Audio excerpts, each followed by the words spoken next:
강호순 사건 같은 경우에도 네. 최면 수사를 많이 동원했었어요. 왜냐하면 그때만 해도 CCTV가 거의 없었고 좀 밝혀낼 방법이 없잖아요. 그래서 최면 수사를 많이 했었습니다. 많이들 알고 계신 사건이지만 강호순 사건은 정확히 어떤 사건이었는지. 2006년 12월 20일 무렵부터 네. 연쇄적인 살인을 저질렀던 사건이죠. 그래서 2009년 경기도 화성에서 최근 여성 2명이 잇따라 실종된 데 이어서 수원의 30대 여성도 보름 넘게 연락이 끊긴 사실이 추가로 드러났습니다. 장소는 모두 화성 연쇄살인 사건이 있었던 곳에서 멀지 않은 곳들입니다. 네, 뉴스에서 막 실종 신고가 계속 나오고 이 지역이 위험하다 경찰들이 계속 수사를 하는데도 계속 실종이 벌어지는 이유가 뭔가를 알기 위해서 마지막 목격된 장소들의 버스 정류장들이에요. 대부분이. 그래서 거기를 가서 이렇게 서 있어 봤더니 동네 분들이 지나가면서 아니 근데 추운데 여기 서 있지 말고 그냥 제 차 타세요. 저기 모셔다 드릴게요. 이런 문화가 있는 곳이더라고요. 그러니까 그것을 문화를 이용한 상황을 이용한 범죄로 넘어간 거예요. 같은 길이면 태워드릴게요. 그러면 아니요 괜찮아요 타지 않습니다. 그러면 교묘하게 이 피해자를 자기한테 유인해요. 그럼 내가 나쁜 사람으로 보입니까? 이런 화려한 이런 그 수법을 이용해서 마지못해서 타게끔 만들어서 그때 범행을 저지르는 것으로 진화된 이런 범죄입니다. 보통 사람들의 어떤 친절과 배려를 이용한 범죄죠. 지금은 버스가 뭐 몇 시에 온다 몇 시에 온다가 알려져 있지만 그때만 해도 무작정 나가면 뭐 20-30분씩 추운 날 기다려야 되는 상황인데 그러니까 사람들이 거의 없고 너무 추우니까 누가 누구 차를 탔는지도 관심도 없고 네.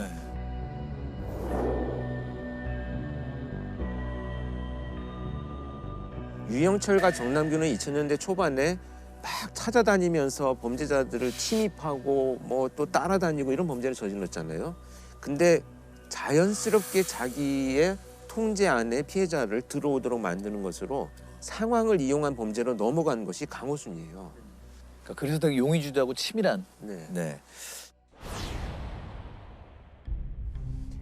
아마 그때 뉴스에 여러분 기억하실지 모르겠습니다. 강호순이가 체포되기 전에 가발을 쓰고 노란 이런 뭐 옷을 입고 네. 현금 인출을 위해서 네. 현금을 인출하는 장면이 찍혔어요.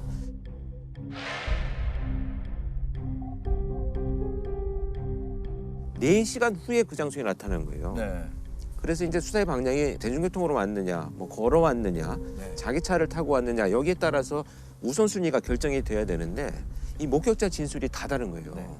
그래서 어떤 사람은 뭐 자기 차 타고 가더라, 뭐 뛰어가더라, 뭐 택시 타고 왔다, 뭐 이런 다양한 진술이 나왔는데 그때 한 학생이 마침 그 인근을 지나가다가 강호순이하고 어깨를 부딪혔어요.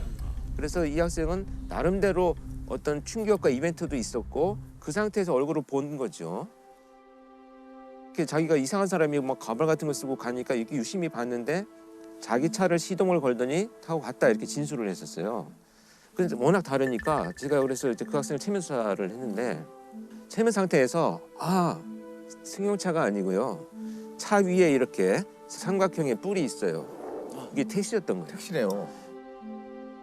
그래서 이제 택시로 일단은 가닥을 잡았는데 이게 참 신뢰하기가 어렵잖아요. 진술이 바뀌어서 네. 그 시간 그 장소로 돌아가면 본 장면도 기억을 해내고 같이 보는 다른 목격자를 또 찾을 수가 있어요. 네. 그러면 그 인근에 그 장면을 보고 있는 사람 누가 있느냐. 내가 분명히 봤지만 누가 보고 있는지는 몰랐는데 그 학원 버스 기사 아저씨들 서너 명이서 그 장면을 보고 계세요.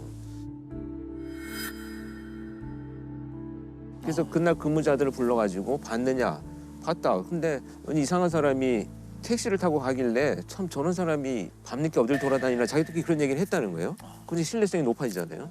그래서 결국은 그 지역이 강호순이가 그 거주하는 지역과 관련이 있다라는 것이 이제 애초에 수사 방향에서 판단이 되어가지고 수사가 빨리 전개가 됐던 것도 있었죠. 경찰은 여대생이 사라진 군포 보건소와 현금이 인출된 안산 성포동 농협 일대에 있는 300여 개의 CCTV를 찾아냈고 사건 당일 찍힌 차량 소유주 7천여 명을 하나하나 확인해 갔습니다. 그때 마지막 그 여대생을 차에 태워서 가면서 조수석 밑에 의자 밑에서 못 올라오게 누르고 한 손으로 운전을 한 장면이 딱 찍혔어요. 뭔가 이상하다라고 해서 포착을 했는데 그 차가 강호순이의 어머니 명의로 되어 있었어요. 가서 확인을 하고 1차 면접 조사를 하고 내일 다시 한번 너에 대한 조사를 하겠다 출석해라라고 했는데 그날 밤에 얘가 증거인멸을 하려고 불을 질러버린 거예요. 그래서 자기가 신고를 합니다. 내 차가 어떤 사람이 불을 지른 것 같다. 그 말이 결국은 수사팀의 입장에서는 내가 범인이다라는 말로 이제 해석이 된 거죠. 하도 안 잡히니까 이제 진짜 오만해지고 약간 분별력이 없어졌군요. 아주 오만하고요. 그런 아주 불쾌한 감정이죠. 근데 강호순 같은 경우에는 또 특히 자기 통제에 굉장히 능했다고 들었거든요. 네. 예. 자기도 통제를 잘하고 특히 상대방을 조종하는 능력이 워낙 뛰어나가지고 저도 그 첫 장면에서 처음 만날 때 0.1초 사이에 심부름을 할 뻔했어요. 저도. 이렇게 들어가서 문 열고 들어가는 순간에 이야기하려면 물이라도 들고 와야지 맨손으로 오시면 안 되죠. 이렇게 얘기를 하는 거예요. 저도 모르게 그냥 물 가지러 가거든요. 이게 심부름 하는 거예요. 그러니까 내가 널 통제하고 있어라는 강렬한 메시지를 주는 건데 그 0.1초 사이에 아차 얘가 사이코패스였구나. 물은 내가 필요할 때 갖다 줄게. 나는 지금 너하고 이야기를 나누러 왔어. 그렇게 먼저. 아주 친절하고 단호한 의사 표현을 했죠. 그 이제 일부 자백을 하고 있을 때 이제 투입이 돼서 자백을 하기 위한 면담을 시작을 했는데 이 손을 이렇게 탁자를 치면서 나하고 이럴 시간에 DNA라도 하나 더 찾는 게 빠를 텐데 이런 얘기를 했었어요. 그래서 제가 충분히 찾고 있어. 며칠 걸릴 텐데 찾을 거야 걱정하지 마. 이런 식의 대화가 진행이 됐거든요. 그러니까 뭐 통제하고 통제당하고 막 나도 너 막 통제하고 막 이런 치열한 기싸움이 기싸움. 느껴지네요. 이미 뭐 벌을 덜 받게 해주세요. 뭐 이런 마인드는 네. 없는 거죠. 없어요. 존재하지도 않아요. 물론 사람이 다 살아가면 누구나 좀 약간 내 마음대로 조종하고 통제하는 욕구들은 있어요. 근데 그게 너무 지나치다는 건데 특히 범죄 상황에 있어서는 강호순과 이춘재가 결이 상당히 비슷한 범죄자입니다. 이 범죄자들의 특징이 뭐냐면 결박이에요. 그 결박이 갖는 의미는 네. 피해자를 살려둔 상태에서 최대한의 나의 모든 환상과 할 수 있는 일들을 다 성취하겠다라는 욕구에서 나온 거거든요. 그래서 범행 도구를 사용하지 않고 피해자의 의복으로만 결박을 해요. 그래서 이춘재도 결박이 굉장히 많이 나왔고 네. 그런데 이춘재 사건에서 보면 우리가 8차 사건에 억울한 분이 네, 이제 네. 밝혀졌잖아요. 네. 결박이 나타나지 않았거든요. 그래서 패턴이 바뀌었다라고 그 당시 수사에서는 판단했던 거예요.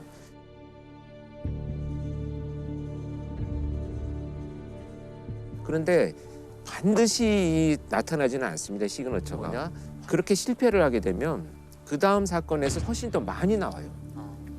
그래서 이춘재 사건도 9차 사건에 보면 결박이 훨씬 더 많아졌어요. 그러니까 8차에서 실패한 자기의 시그너처를 다음 사건에서 더 드러내는 이런 경향성을 보이게 되죠. 유영철 정남규는 자기만의 성에 갇혀 있다라고 한다면 강호순은 오히려 뭐 좀 지배하려는 욕구가 훨씬 더 높았고 아주 오만하고요. 자, 강호순 이후에 연쇄살인범이 나오지 않고 있어요. 네. 그 이유를 뭘로? 저는 연쇄살인범들이 사라진 것이 아니고 그렇죠. 결국은 이제 우리 사회의 어떤 안전망이 구축이 되다 보니까 빨리 체포가 된다라고 보는데 소위 N번방이라고 하는 이제 성착취물에 관련된 사건이 발생했잖아요. 저는 이것이 강호순보다 훨씬 더 진화된 연쇄살인의 개념이라고 생각을 합니다.